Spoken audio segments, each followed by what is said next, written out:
It's 10:08. This is KHEA Radio.com, 99.5 FM. This is Kickstart. My name is Gardy. I have a special guest in studio. I'm going to let her introduce herself and then share the organization that she is with today. Good morning. Good morning. Hi, I'm Janene Davison. I am an assistant professor of speech communication at Galveston College. Janene, so where are you from originally, and how did you end up here in Galveston? Yeah, I came here because of my husband. He took a job at Galveston College right after we had married. In fact, I love this story. We were just married. We were actually on our honeymoon, and he got a call from Galveston College to see if he could do a phone interview. So he did a phone interview from our hotel room in London while I sat and watched cricket on television.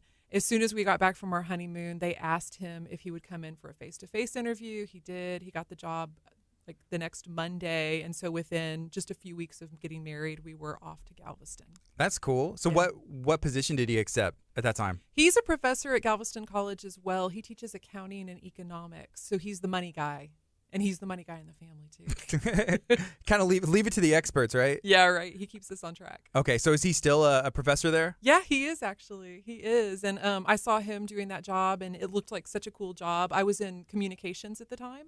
And so I worked in medical communications. I'd worked in advertising after college, and I saw him teaching, and I thought that looked really cool. So I went on to pursue my master's degree at U of H so that I could do it as well. Mm-hmm. And lo and behold, the speech teacher job became available not too long after I completed my master's, and I applied for it and got it. Were you always a natural communicator at a young age? I would say so. I think my parents would say that for sure. Yeah. Definitely. Mm-hmm. Always persuading them to get a raise in my allowance or why my broken curfew wasn't so bad or something like that. Yeah. So can it be taught? I definitely think it can be taught. I think some people have a more natural proclivity for it than other people, but I think that anybody can learn the basics of good communication skills. It's really as much about organizing your message and thinking about your audience as it is about the actual delivery. Okay. And why is it important? I guess for anybody and everybody, is it?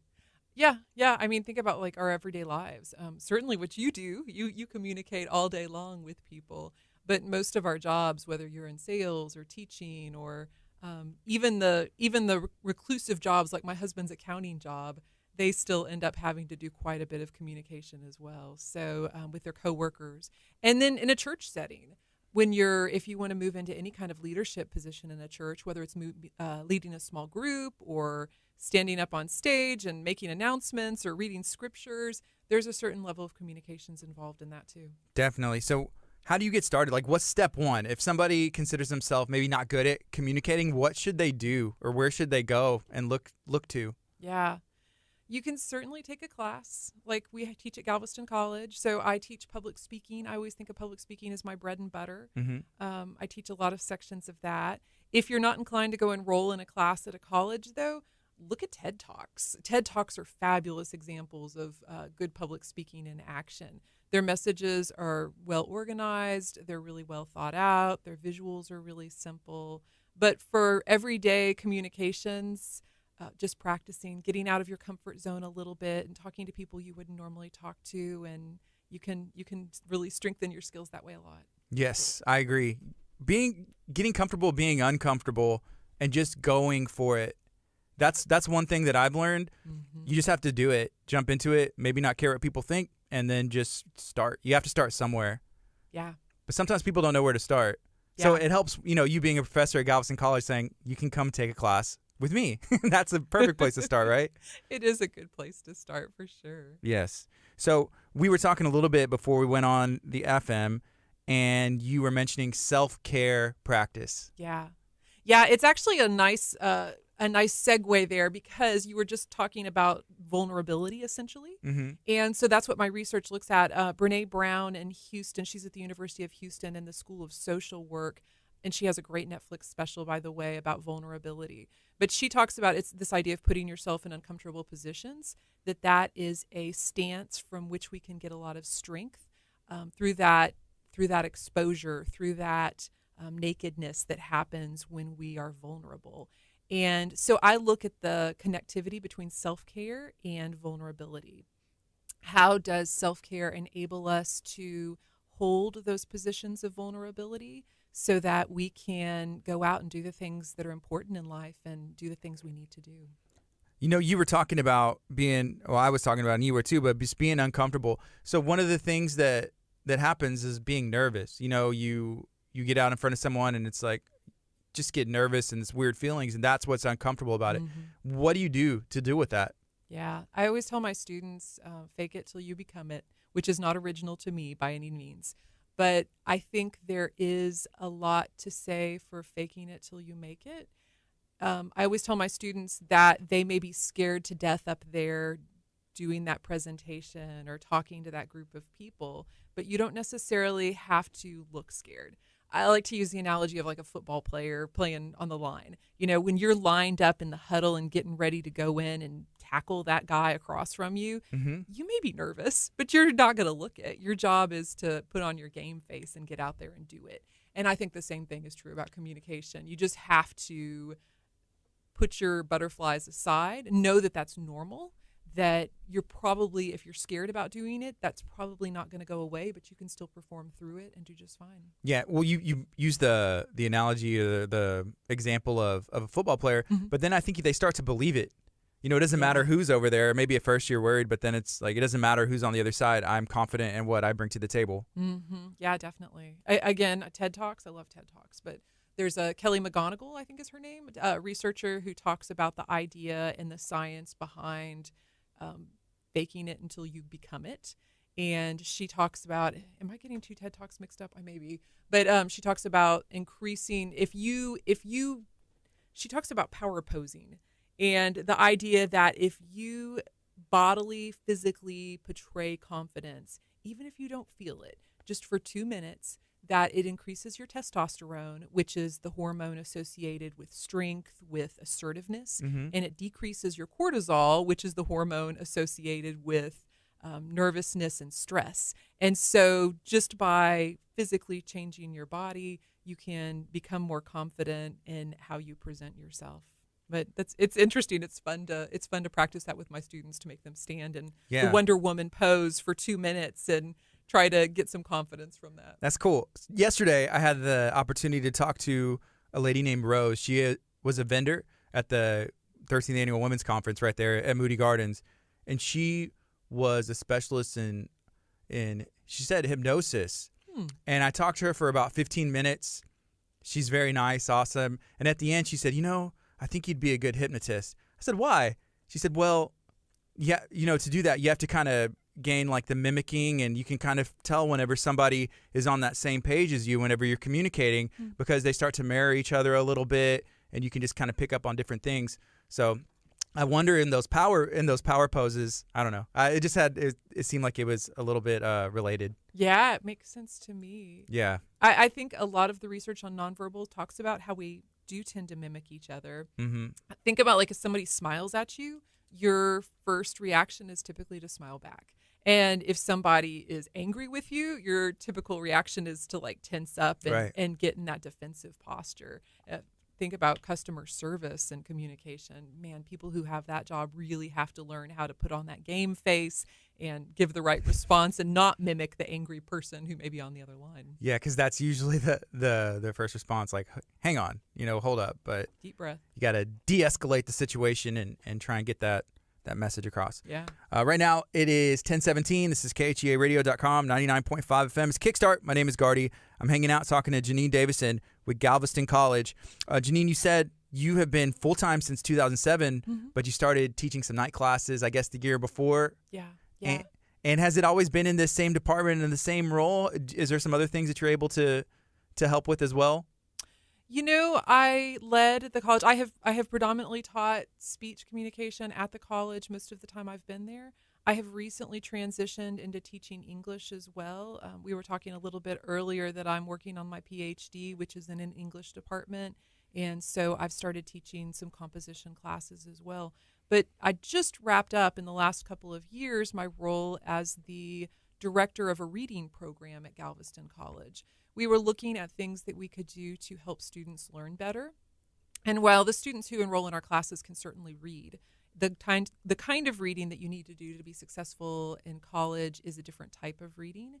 And so I helped put together training programs that faculty went through that helped them to adapt the types of reading and the way they talked about reading in their courses to make it more accessible to students, but also to help the students to climb that ladder so that their college reading skills were on the level where we really wanted them to be in order to be successful as students. Okay, Yeah. that's awesome. So you were talking about English. Yeah. Maybe my favorite teacher ever is Mr. Burbrick. Oh, yeah. He's still there. I took 1301, 1302, and he changed my perspective on English and school in general. It was so much fun. And, going to high school and my school career up to that point, I didn't realize school could be fun. Yeah. Like learning could be fun, and writing, that was the longest paper I'd ever written in my life. I can't even remember. It's probably like 3 pages or something like that. Yeah. I was like, 3 pages? You got to be kidding me, Mr. Burbrick. But he made it fun. I didn't enjoy English in high school. It was a lot of literature and some other stuff, and analyzing and stuff. I was like, I don't get it. I don't get how you can make this out of that. But a lot of people smarter than me figured that out, and the author as well. But he's wonderful. He's still at the college. He would be tickled to know that you remembered him, and I will tell him for sure. Oh, 100%. Yeah. My favorite teacher ever. Shout out to all my other teachers. Y'all are good too. But Mr. Burbrick's just a little bit better, and I did not have the opportunity to take your class. Yeah. And or else you'd probably be my favorite teacher. Yeah. So how many kids do you think that you've taught over the years? Oh my gosh, thousands, definitely thousands, because I typically have 100 plus each semester times 12, 13 years in summer school, and so I've seen a lot of students go through my courses. I have never had, so public speaking, I've had a lot of students cry in class. And more often than not, it's over the content of their presentations. Yeah. I always warn them. I'm like, when you're picking a topic, like if you don't want to cry in front of the class, which I don't think there's necessarily anything wrong with crying in the middle of a speech if it fits. Right. But choose another topic if you don't want to do that. I've never had anybody throw up in front of me, so that's good. I've had a few people report that they've thrown up before or after class out of nerves, but it's never happened yet. Wow. But yeah, I've had taught thousands of students. Have you been able to keep up, or do any of them come back to you and just say thank you? Or Yeah, that's wonderful. Of course, we love that. It's always so nice to see the students come back and see them in their careers progressed in their schoolwork and hear how they're doing. But yeah, definitely. And then in Galveston's a small community, so a lot of my students I see on a regular basis just going about town. Mm-hmm. Yeah. That's true. Yes, Galveston's awesome. I was talking to a gentleman yesterday with the tourism, like it's Island Time. You'll see their logo, and he was talking about that therapy whenever you cross the causeway, you roll the windows down. That's whenever I graduated high school. That's why I chose Galveston College, because I wanted to be different. A lot of my friends that were staying here were going to other community colleges not on the island. Yeah. I said, I want to try something different. I don't know why. And I didn't have AC, so I always had my windows down, and I was on the causeway, and it felt different, and I enjoyed that about Galveston College. And the pelicans flying across the causeway. It is. I always say I live in a magical place. I mean, I just, again, growing up in other parts of Texas, Galveston is nothing like it. So it's a lot of fun. Why should someone choose Galveston College? Galveston College has a lot of great programs going for them. We have a nursing program and a really strong allied health program with course offerings and degrees available in nuclear medicine, radiography, just a lot of really good opportunities. It's small, and there's something to be said about that smallness. You really get to know your professors well. Most of the professors who teach at Galveston College, the vast majority of classes are taught by full-time professors, and so that is our job. Our job is to teach students. When you go to a 4-year university, professors' primary role is research-oriented. So most professors at a 4-year university teach a couple of classes each semester, maybe 1 or 2, and the rest of their job is to do research. However, at a community college, our primary job is to teach students. And you and I were talking about being able to not only get to know their names, but notice when they're not coming to class and follow up with them and things like that. So that's a really nice advantage of going to a small college like Galveston. All right. And right now is the time to find out information for the spring, right? Yeah. We actually just started spring registration this week on Monday. So you can go to our website, which is gc.edu, and you can register for classes there. If you're a new student, you can also go to campus and meet with an advisor. when you first go in the door, there's a desk where they greet you. Actually, we're doing temperature checks right now because of COVID, but get your temperature checked. There's a desk there with a kiosk, and you can sign up to meet with an advisor, and they'll help you sit down and figure out what classes you might need to take that would work for your goals. A long time ago, whenever I was at Galveston College, there were online classes, and it was like a hybrid, or you had to go to this computer room, or I don't know. What does that look like now? I assume there's a lot more available. Oh, yeah. We've got all of the above. So right now, I think I'm a good example. I'm teaching online classes. I'm teaching face-to-face classes. I'm teaching classes on Zoom. So I think that's pretty typical of most faculty. We're really trying to, at Galveston College, make our gateway classes, those classes that large numbers of students have to take when they first start college, English classes, history classes, government classes, math classes. We're trying to offer face-to-face sections of those because we recognize that a lot of students prefer that. What they've done at the college is they have made some mega classrooms. They've knocked out walls and made these huge classrooms so that students can be spaced 6 feet apart. Everybody wears masks in class, so it's very safe. But that's certainly a mode of instruction. I really enjoyed teaching on Zoom. Zoom is like, I know Zoom is like the cliche of COVID, but it's like the best of both worlds because I can see my students face to face. I can talk to them and get responses back. I love using the breakout rooms. So if you haven't used Zoom much, you have the ability to break people into small groups and then send them out into little rooms. So we'll do activities, I'll show a video, ask them to do an activity, send them out into their breakout rooms. And then I can float between the breakout rooms and check on them and see how they're doing and then come back together and talk about it. It's a lot of fun. That's cool. I had no idea about the breakout rooms. Yeah. It's a feature in all, even the free Zoom has breakout rooms. It seems like now's the time, if you've ever considered going to college, going back to college or learning, with everything taking those extra steps of virtualness, I guess, if you will. Yeah. There's time. You can make it work right now. Yeah. Just if you have a little extra time in your life, even if you don't have a little extra time in your life, you can probably fit a little time in your life if that's a priority for you. But yeah, it's a great time to expand your knowledge in whatever area is applicable for you. Yeah. Janene, is there anything else you'd like to share this morning while you're here today? Not really. Just like I said, gc.edu. We've got courses in all different areas, and you can apply for programs. But as I said, feel free to go to campus in Galveston, talk to somebody, and they'll get you hooked up. All right. Thank you for hanging out this morning. I appreciate you. Yeah, thank you, Gardy. I appreciate you. Thank you. This is KHEA Radio, 99.5 FM. All right, social media, if y'all have any questions, feel free to ask. You can go to gc.edu, or you can go to Galveston College on Facebook and find out more information. Send them a message. Yeah, definitely.